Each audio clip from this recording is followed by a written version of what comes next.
You're listening to the #1 podcast for nonprofit leaders, getting your nonprofit fully funded. This is the Fundraising Masterminds Podcast.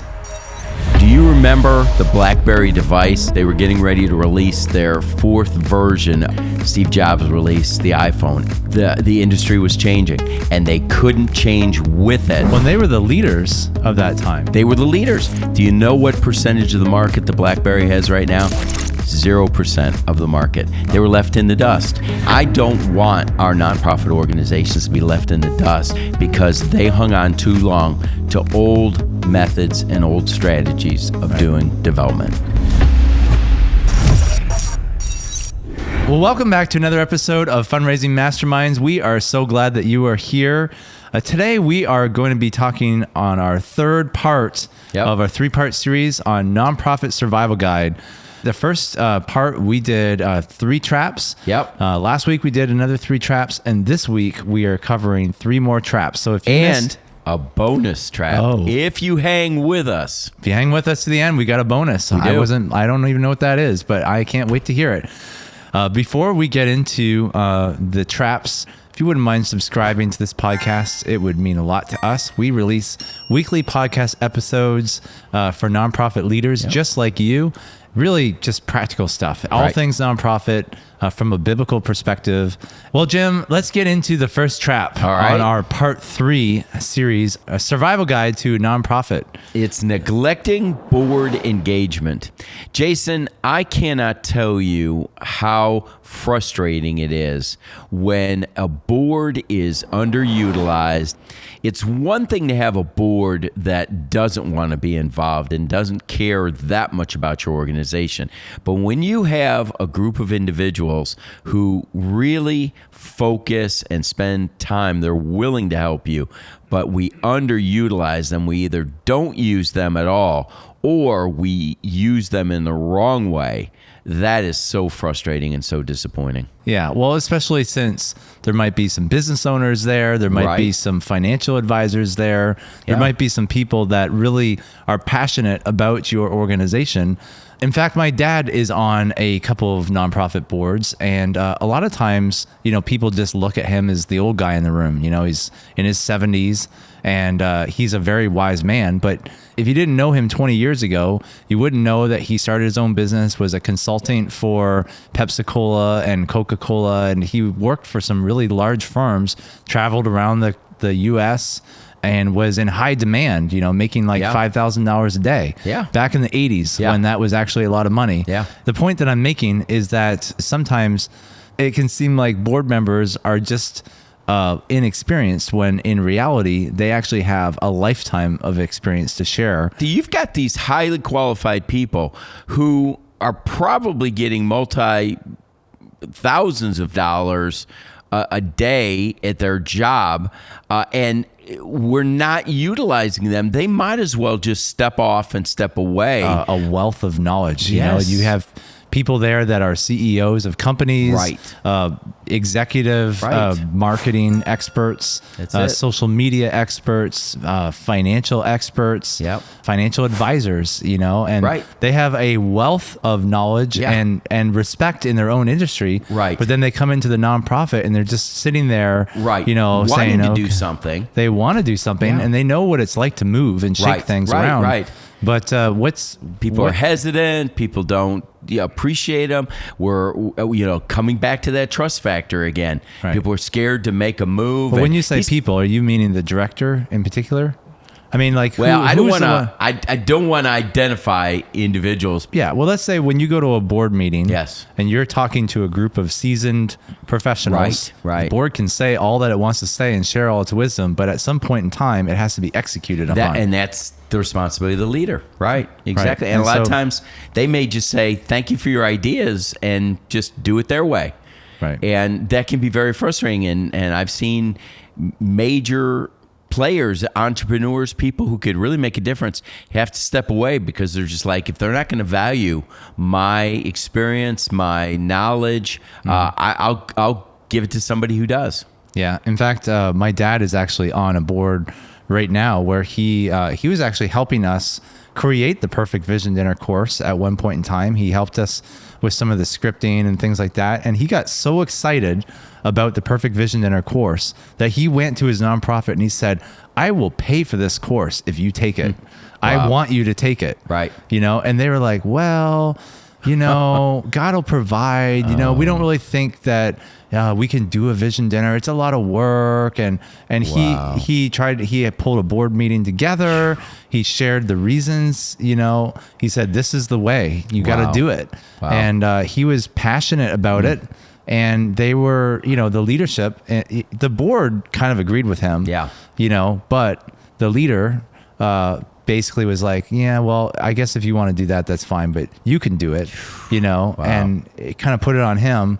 And ultimately, I think that's underutilizing the board, right? Yeah. When you've got board members that are coming in and saying, I believe that this is the way we should go, and I'm willing to fund it myself because I think it's so valuable. I think a nonprofit leader should pay attention to those things. Yeah. Yeah. Well, kind of getting to the bottom line, wrapping this up, Jason, in this particular section, we need to really make sure that board members understand what the role is. We need to create a job description for them, make sure that they know what the expectations are, give them some tasks that are worthy of their expertise. If you're going to do a vision dinner, let them serve as a chair of the committee or a table host coordinator. Right. Give them some roles and responsibilities and put them on the program.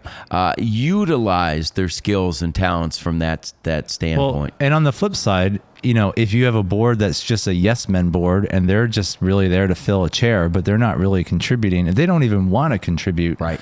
I would encourage you to start thinking about strategically finding other board members that want to contribute, because the last thing you want as a nonprofit leader is to be all by yourself. Yeah. The board is really there for you to be your accountability and help you make good decisions so that you're not standing alone. Right. You don't want to be the guy standing alone because it's hard to be in leadership. Yep. And a lot of times great leaders feel like they're all alone. So the board is there to protect you. The next trap we want to focus in on is underinvesting in your development efforts. And in my mind, Jason, this is a companion to the last one. Right.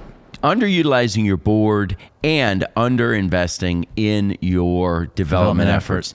What I'm talking about here is forgetting the value of your development efforts and your development staff. There is almost no area that's neglected and underappreciated like your development people. Right. They just really, really work their tails off. Get your budget funded, make sure you get the money that you need, and what do you reward them with? A higher dollar amount next year. Hardly any thanks, hardly any appreciation. That was your job. That's what you were supposed to be doing. Yeah. And it gets very frustrating when you don't give them the money that they need to be able to simply take someone out for lunch, meet someone, go down the road, and how about buying their gas or pay mileage to go on a trip?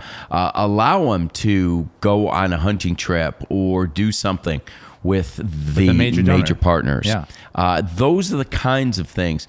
How about providing sufficient staff? If you find out that someone has a caseload of 200, 300 people, get them a backup. No major representative should be having to contact 200 or 300 people alone. Get them some backup, getting some additional help, getting them some additional information. Money, people, resources, those are the things that our development people need desperately. And if we aren't investing in our development staff, it seems too often like the expectation is more bricks, less straw, and nothing can frustrate good development people like underinvesting. Well, that is a great point. And, development people are like salespeople in a business, right? They're the ones that are bringing in the money, so to speak. That's right. Expecting people to bring in the money without the right tools is very difficult and frustrating. That's exactly right. Yeah. And I know you, Jason, you're been a businessman. You understand the importance of the salespeople. Now, one tool that can really help your development effort, speaking of investing into development, is we have a couple of resources. Number one, I just wanted to mention Development Basics. Now, if you have been watching this podcast for a while, you know that we are a big fan of friend raising instead of fundraising. And if you want to know what we mean by that, if you want to dive into friend raising, you got to check out this little mini course that we put together. It's very short. You can do it in about a week. It's called Development Basics. It's $297. And last week, Jim just about took my head off during the podcast because I offered a $200 off coupon, which is still available, by the way. So I'm still alive and we're still taking my heart medication, Jason, as a result of that one. So it's $97 for 23 more days. I made it available for 30 days. You said it's for this particular month. It's for I just 1 month. Yeah, I just said it's for the next 30 days. So we're just going to have this coupon code up for 30 days. That started last week. So we're down to 23 days now. But jump on to our website, www.fundraisingmasterminds.net. I'll put the QR code on the screen as well. And that will take you to our Development Basics mini course. That course is open all year round. You can take it whenever you want. It's a great resource for board members to go through or for your team to go through just to get the foundation of what we mean by friend raising versus fundraising. Another great resource I want to tell you about is our Perfect Vision Dinner mentorship program. Now, this program is designed to actually relieve you and your team, right? A lot of times when people sign up for this, they think, oh man, you're going to give me a lot more work to do. And I got to do all this stuff. And now I got to watch the scores. I already don't have enough staff. Yeah. And I already don't. And what I say is actually this should take the pressure off of you because chances are you already are doing a fundraising event in the year. You're probably already doing an a-thon, a walkathon, or a bike-a-thon. You're probably already doing some kind of a dinner, a banquet, a gala, or something to that effect. You're probably already doing a golf tournament or a golf outing or something like that, right? So you're already doing work. It's just whether you want to do the work with the right focus. Right. And so what this course is going to do is it's going to streamline your focus. So we're going to hold you accountable to these development principles that we talk about all the time. Right. And we're going to make sure that you're focused on friend raising and not fundraising while you're going through the planning of this Vision Dinner. Right now, in the Perfect Vision Dinner mentorship program, it lasts for 20 weeks. We release video content in a drip form so that you're just consuming a little bit at a time. We don't let you get ahead. And we also have weekly coaching calls and mentoring calls with me and Jim, where we will talk through the material with you, hold your hand. And more importantly, we want to learn from you what your goals, what your mission, what your value is, so that we can help you with your fundraising appeal. And we want to also help you get people at your dinner that you don't know exist.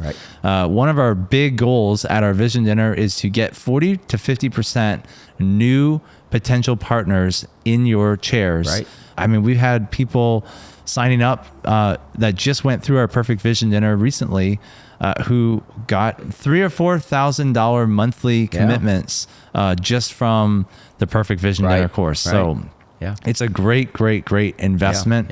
And it pays for itself 10 times over. Don't give yourself sticker shock when you see the price, but actually think of it as what it's going to do for you. We had somebody raise 219% more this, as a result. Most recent class.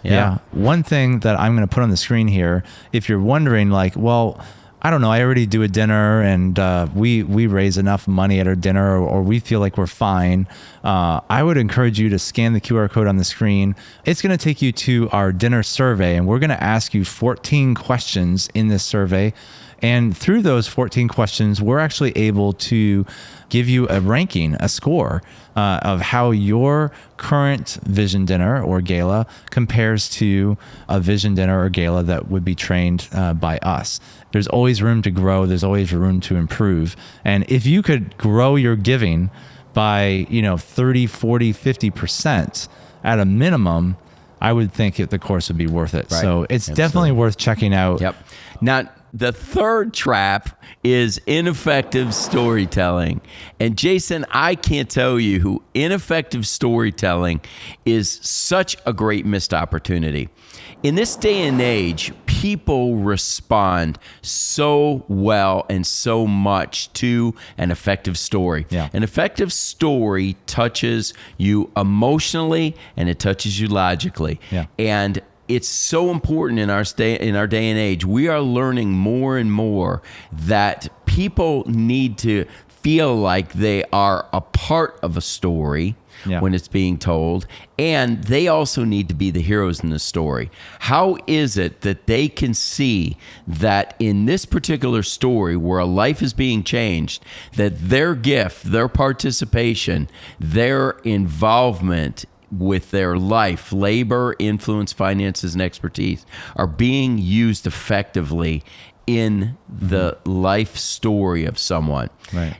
Seeing a life changed is one of the most effective things that any organization can do when they're trying to convey their message. Remember the old adage, the principle that we talk about so often: people give to people, justified by the cause. And you need to make sure that you share those stories and you connect people. You give the person's name. You tell how they came to Christ. You tell how their life was changed dramatically. And then you talk about how the investment that our partner made helps to impact that changed life. Right. So this is so important. Yeah, I think it's easy for people to just get sucked into that. We need money, we need money, we need money. And we forget to tell the stories of lives being changed. We just kind of move on and we get busy. Yep. No, in fact, I think if Jesus had a podcast, it would probably be on how to tell great stories, because in the Gospels, 95% of how he taught people was through parables and through great stories. And I think we could learn from the master storyteller ourselves, take some cues from Jesus himself. Well, Jason, if I had a dime for every time I heard a ministry say, give to us because we're a good organization doing good work, I'd be a multimillionaire. And they think that's sufficient. Give people an example of what it means to be an effective organization. Right. Tell them a story about a life that was changed. Use that as an example and as an expert witness of why your organization is effective. But people think it's satisfactory to end with, we're a good organization doing good things. Well, we're a good organization because we work hard and we do these things, and these things are valuable to me because I'm the one doing the work, right? So, but the person who's on the other end of that, they don't know how much work goes into something, and they really don't care. Right. They want to know, is this actually effective? Yeah. Does this actually change lives? Yep. Does this actually help people? Right. And the more that you can show impact, people give to impact. That's right. And you got to show that through stories. Yeah. Jim, when you finish a hard day at work, what is the first thing you want to do when you sit down on the couch and you just let all the steam out? You want to turn on that TV and you want to watch a good story, right? You want to read a book and read a good story. Right. Yeah, but my point is that we want to listen to stories to relax us. Right? We find it enjoying. Yeah. We get entertained through stories. And you know what, Jason? It's time to stop focusing on me. And that's what your day has really been, is it's all about me. It's time for me to hear about other people and to take the focus off of me and to put it on others. And I think that's a lot of times what it is. We like to get out and hear about someone else. And sometimes it is relaxing. It's comforting. It's nice to know that the world doesn't just revolve around me. There are other people. And actually, I'm making an impact on some other lives by doing this. Sometimes I feel like when I'm just at work, it's helping me, and maybe I'm helping some other people. But when I actually make a gift and I hear about that life that was changed, that touches me. Yeah. Well, nothing is more valuable than sharing a story, especially if you can share directly to a major partner how their specific gift impacted people. That's like over the top. Jason, I've got a bonus for you. Oh, good. There's one element that we didn't include, but I just felt like it was one of those that we cannot forget to mention, and that is the failure to accept change. Jason, change is never easy, and I get that. It is a fact of life, and there are people that don't like change, they don't accept change.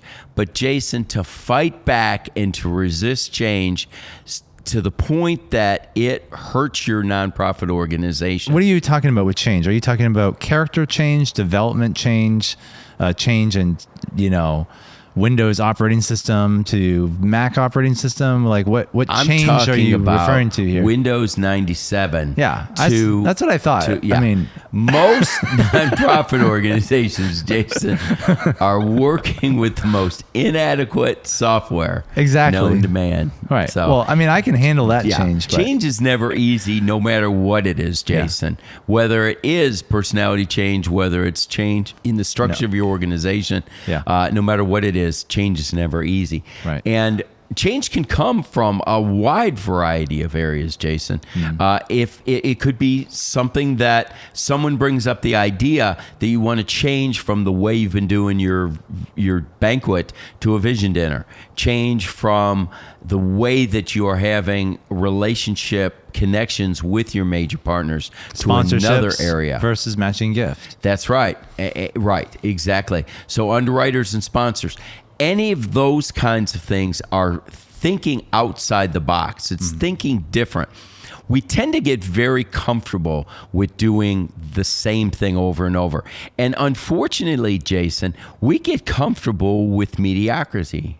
So we can be comfortable with doing it just this certain way, even if it's in an ineffective way, so that the point that you can even be offered something that is a winner and almost a sure thing. As an example, we tell people, you give us $1, we'll give you $5 back for our perfect vision dinner strategy. Yeah. People say, well, a lot more than that. I appreciate the $5, but what about the $1? I actually have to give you $1. I mean, it is so discouraging and so frustrating to hear people push back and say, well, we've never done it this way before. Yeah. I'm just not sure if I'm willing to take a risk, or I'm not sure if I want to try something different. When you're doing the same thing over and over, expecting different results, what's that the definition of? Insanity. It's the definition of insanity, exactly. And that's what a lot of nonprofits do. And we see that all too often. Back in 2000 and I think it was 8, if I remember correctly, back in the late 2000s, when Steve Jobs revolutionized the world with the iPhone and the iPad, I had designed a software company that was specific to a web browser of a desktop computer. And when the iPad and iPhone came out, it was like, at first, I didn't take it very seriously, because I was like, this is just annoying, or no one's going to buy this, or this is just a fad or whatever. And then after, a year or two going by and seeing the whole world start to adopt this, whether you like it or not, whether you agree with the idea of a smartphone in your pocket at all times, or whether you think that's from the devil, if the whole world is starting to move in this direction and you're just fighting the whole world, I mean, it boils down to you either jump on the bandwagon and get on the program, or your software company goes down the tubes. Yeah. So I had to, whether I liked it or not, it didn't really matter. I had to make a shift. Yes. And I had to say, I wasn't planning on developing an iPad app or an iPhone app, but I need to develop one for, and we ended up developing, live attendance, which ended up being a great product and is used in, galas and vision dinners all year across the country. I think if we didn't pivot, if we weren't open to the idea, we would have probably missed out on a huge opportunity, and we probably wouldn't have survived as a software company. And I think that is also true in the area of nonprofits. There's things that happen in our culture and the way that people think about things. Like, for example, 10 years ago, the big thing was underwriting the cost of your dinner and getting sponsors and having all those platinum and gold and all these benefits. Right. Well, we've actually discovered that actually works against you now. Right. There's a better way to do it. Yeah. And we're not saying, don't get those big $50,000 corporate gifts. We're just saying there's another way that you can take those $50,000 and utilize them in a better way. Yeah, utilize it in a better way. And so there's these upgrades that come along, or there's these things that come along, like, AI is another great example of, like, just recently almost came out of nowhere, and it's like, it's taking off, and it's in every program, whether you want it to be or not. It's there. That's right. And you can either take advantage of it, or you can be left in the dust. Really, is what happened. You're left behind, and that's what's happening a lot. I flew on a plane last Friday and Saturday down and back from Portland, and I watched a movie called BlackBerry. Now, do you remember the BlackBerry device? It was often called the Crackberry because people couldn't stop using it. Right. Around the time that they were getting ready to release their fourth version of that, Steve Jobs released the iPhone, and they could not get past the idea that the industry was changing, and they couldn't change with it as Steve Jobs was changing things. They were the leaders of that time. They were the leaders. Yeah. Do you know, they ended the movie with, do you know what percentage of the market the BlackBerry has right now? 0% of the market. They were left in the dust. And I don't want our nonprofit organizations to be left in the dust because they hung on too long to old methods and old strategies of doing development. Yeah, well, that's good. Good word of caution.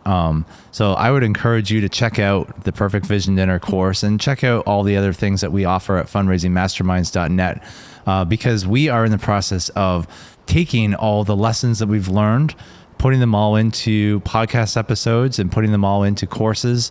And we just actually are wrapping up a new recording of a brand new course that's coming out in 2024. It's all about major partner relationships and how to actually get major partners on your team and how to ask major partners for gifts. Right. It's very practical. It's very good, and it's coming very soon in 2024. Right. It might already be released by now, but we are actually sitting in the studio. We're on location. But yeah, a good word of wisdom, Jim, about just being willing to change, and being open to new ideas. I think that's great. That's one of the reasons why we started this podcast, and we do this every week, is because we want to help you, because we have the unique perspective of working with thousands of nonprofits. We see things from a different perspective, right? When you're up in the air, you see things a little differently than when you're down in the weeds. And so we're trying to help you in what we discover. So that wraps up our series on the 10 traps that nonprofit leaders fall into. We only discussed 3 of them, well, actually 4 of them on this episode. If you missed the other 6, it's because you didn't watch part 1 and part 2. So go look that up on YouTube. Subscribe to our podcast episode. 80 to 90% of you who are watching this are not subscribed, and we would love for you to be subscribed so that you get notified. And it also helps us get our podcast out to more people. So if you wouldn't mind doing that for us, that would be awesome. Don't forget that flash sale. And don't forget, we are offering you that coupon just for 23 more days. You can get $200 off Development Basics. QR code on the screen. So check that out, Development Basics, for $200 off. Which is a great buy. It's only $97 for the next 23 days. So definitely check that out. Thank you so much for sticking with us to the very end of this podcast episode. We will see you next week. Take care.